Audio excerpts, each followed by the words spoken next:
हमनी के संस्कृति, हमनी के संस्कार सदा रहे हमनी के साथ। भारत के महान ग्रंथ और काव्य सब के संपूर्ण संकलन सब्सक्राइब करें तिलक। मानधाता, तू स्वयं ही चल के मृत्यु के द्वार पर आ गई बड़ा ना लवणासुर। मृत्यु तोहार द्वार पर आइल बा, तू अकेले आइल बड़ा। ऐसे हम तो से अकेले ही युद्ध करब। हाँ। हाथी के सामने एगो चीटी होके या 10,000, ओकरा कोनो अंतर ना पड़ेला। बहुत समय भाई अयोध्या में सूर्यवंश के ही आपके एगो महान पूर्वज राजा मानधाता राज करत रहन। वो परमवीर और महातेजस्वी राजा आपन पराक्रम और शूरवीरता से सगरे लोक में विजय पा लेले रहन। अंत में आपन अपार कीर्ति और यश के बढ़ावे के लोभ में राजा मानधाता देवता के राजा इंद्र पर आक्रमण करे के निश्चय कैले।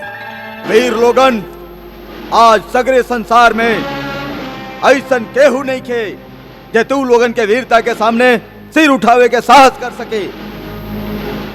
तोहार आक्रमण के वेग सहल देवता लोग खातिर भी संभव नहीं खे।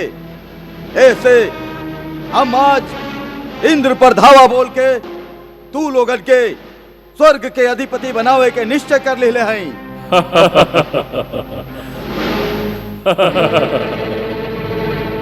मानधाता, मानव के इतना घमंड शोभा न देला। इंद्र, ई अभिमान के बात नहीं खे, ई एगो वीर के अधिकार के बात बा। आज हमार वीरता के सामने संसार के सभे राजा नतमस्तक हो गइल बाड़न। हमरा से युद्ध करे वाला केहू ना रहल। ऐसे अपन वीरता के प्रदर्शन करे खातिर हमके अधिकार बा कि अब धरती से आगे बढ़ के हम स्वर्ग पर अपन विजय पताका फहराई। ऐसे हम तो के युद्ध खातिर ललकारत हई। मानधाता, ई तोहार भ्रम बा कि तू ए धरती के सभी राजा पर विजय पा लेने वाला। ई भ्रम ना, बताव के बा ये धरती पर के हमरा अधीन नहीं खे। लंका अधिपति महाराज रावण। रावण से हम युद्ध कर चुकल हई।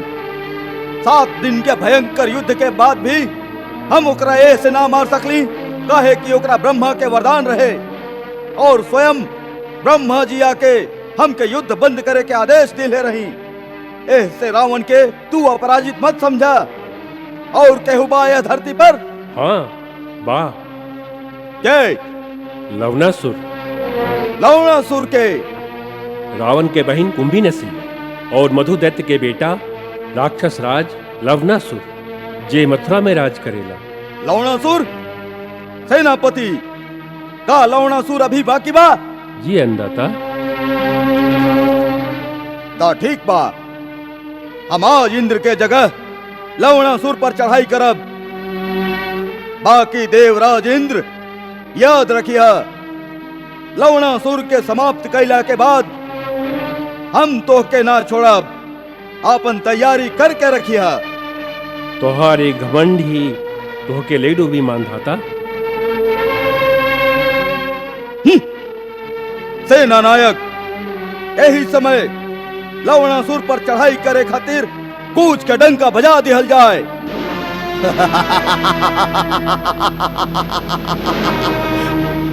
का कहला?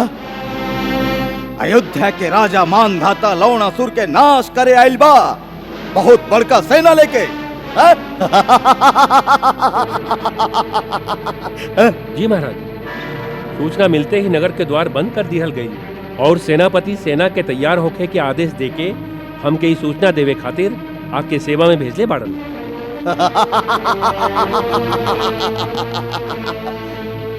सेना? हाँ, सेना के का जरूरत बा? जब तक भगवान शिव के त्रिशूल हमरा पास बा हम अकेले ही जाए। नाथ, फिर भी सेना संगे रही त अच्छा होई। रानी, ई शंका के निशानी बा। के भी काम करा शंकाहीन होके पूरा विश्वास के संगे करा, तबे जय हो खेला। जय भोलेनाथ।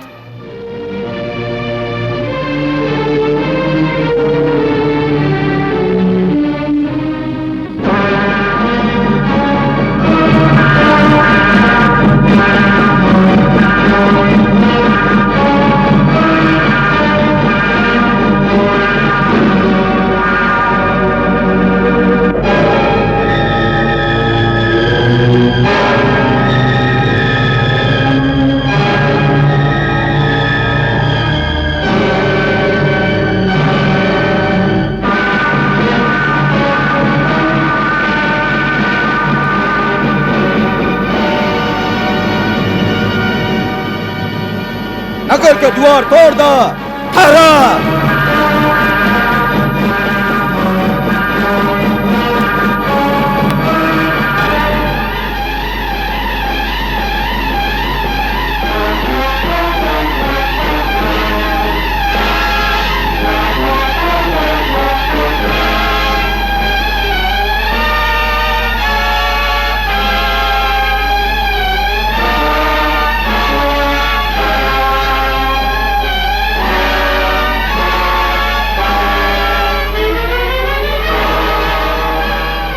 मानधाता, तू स्वयं ही चल के मृत्यु के द्वार पर आ गई बड़ा।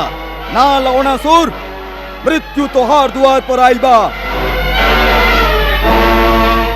तू अकेले आइल बड़ा, ऐसे हम तो से अकेले ही युद्ध करब। हाँ।